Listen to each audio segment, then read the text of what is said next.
Le Petit Prince et le dessin magique. Quand j'étais petit, comme toi, j'ai vu une image dans un livre. C'était un dessin d'un boa, un très grand serpent en train de manger un animal.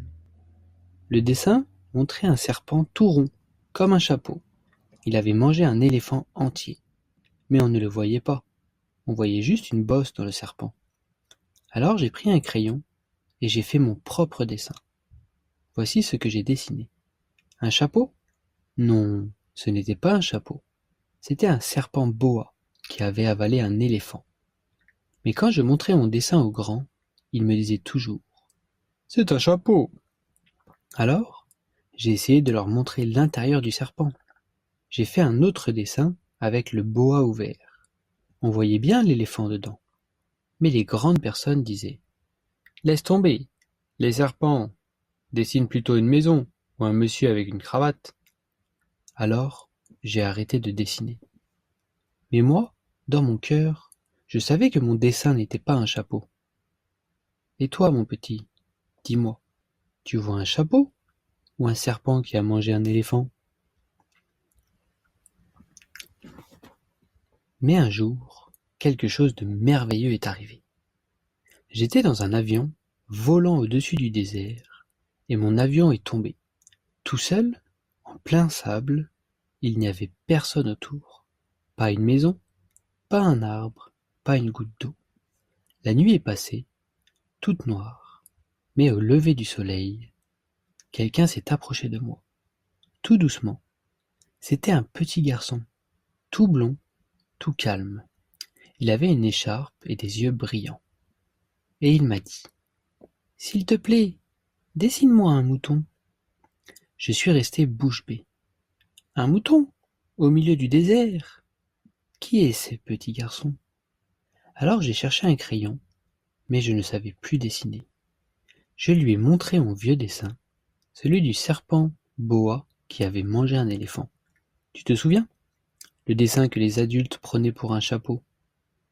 Et là, le petit garçon a souri et dit « Oh, non, non, je ne veux pas d'un boa qui a mangé un éléphant.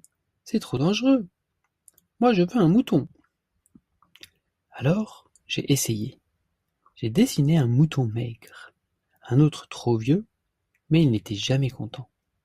Alors j'ai fait une boîte et j'ai dit « Le mouton est dedans. » Et là, ses yeux ont brillé de joie. Oui, c'est exactement ce que je le voulais. Il avait vu le mouton avec son imagination. Pas besoin de tout voir avec les yeux, parfois le cœur regarde mieux. Il m'a raconté qu'il venait d'une toute petite planète, avec une rose précieuse, et des volcans minuscules, et aussi des graines de baobab qu'il fallait arracher vite, sinon elles grandissaient trop. Chaque jour, il s'occupait de sa rose, même si elle était parfois un peu capricieuse. Il m'a appris que on est responsable de ce qu'on apprivoise. Le Petit Prince m'a montré que les grandes personnes ont souvent oublié l'essentiel. Elles regardent les choses avec leurs yeux, mais pas avec leur cœur.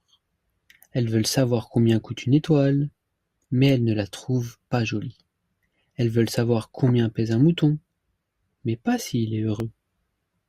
Mais toi, mon petit, toi tu peux voir l'éléphant dans le serpent. Tu peux voir le mouton dans la boîte, et tu peux aimer une rose, même si elle pique un peu parfois.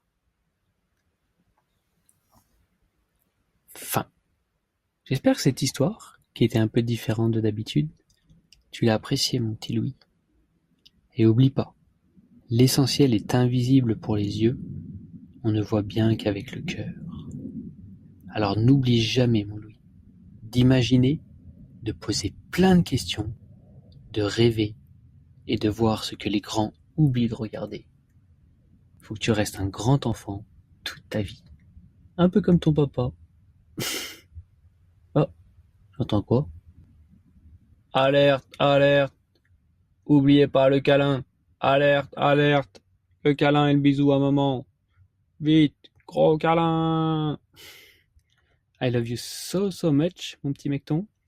Papa t'aime très très très très fort. passe une bonne nuit, fais de beaux rêves, oublie jamais d'imaginer, pose plein de questions et fais de beaux rêves. Et à demain pour de nouvelles aventures.